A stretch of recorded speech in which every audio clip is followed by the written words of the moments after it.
apply for a scholarship, particularly research-based scholarship like PhD or Masters by Research, watch this video carefully.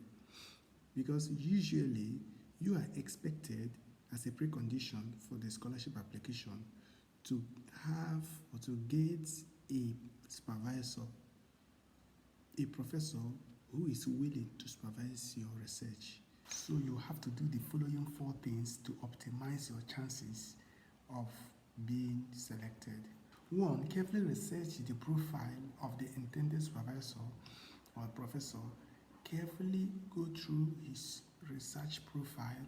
For example, go through various research repositories like maybe ResearchGate and the databases like ResearchGate, Google Scholar.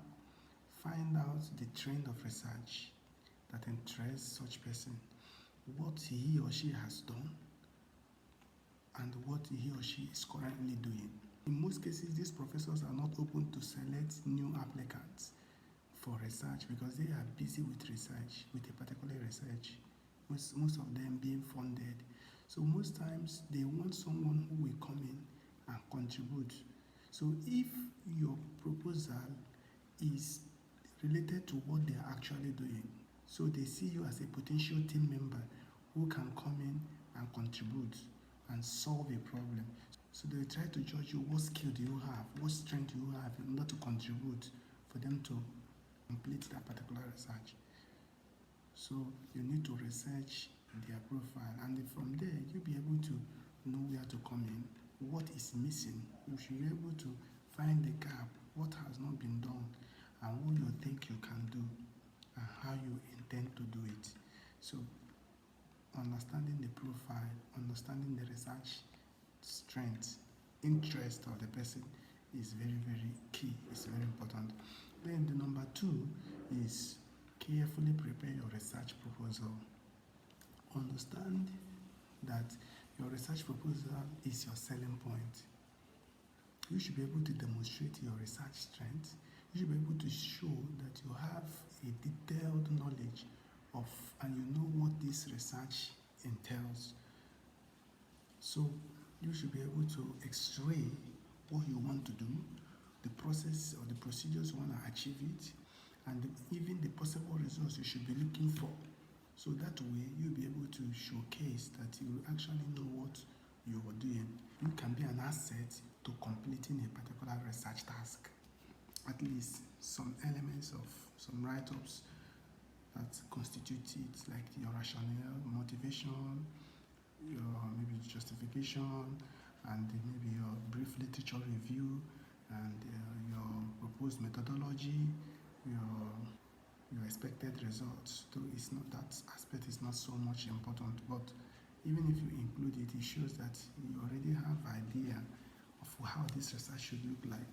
So the next thing is, the third one is how to send the email.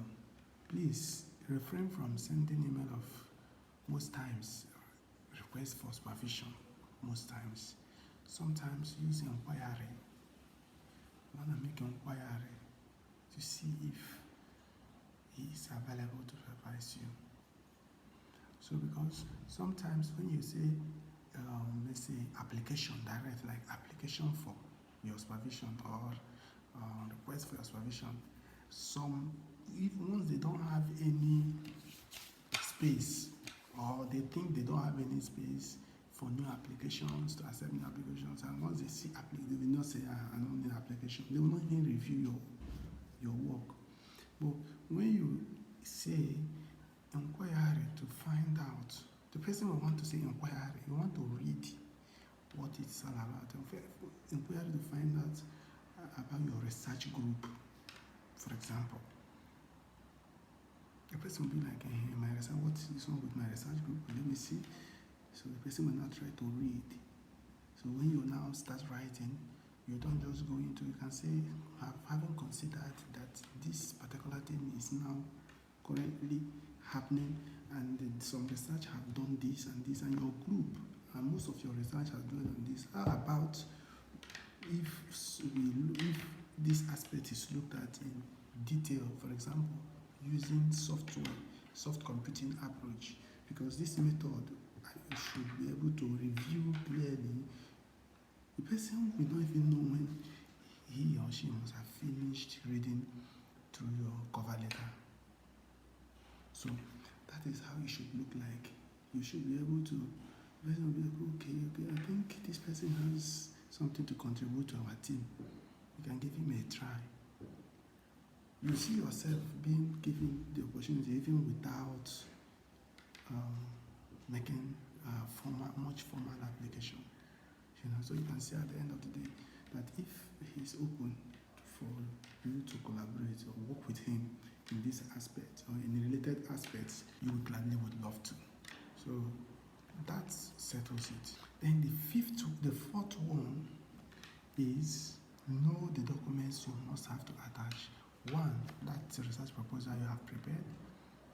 Then two, your CV, your curriculum vitae is very, very important to attach it. And you should be able to reflect, you should be able to capture your research trends, list of publications you have already done. You should also capture your educational qualifications and some other things that are relevant, skills, modeling skills, soft computing skills that are relevant to that field. You have to include maybe from your cover letter is okay, just your research, your CV, and your research proposal is very, very important alongside your main letter, this main CV email, which starts as your cover letter. Most times too, you may want to include a motivation letter, but your research proposal has already demonstrated more of it. You don't necessarily need to include your transcript because the information, the academic information is already captured in your CV. Then send it. You can actually get some positive feedback.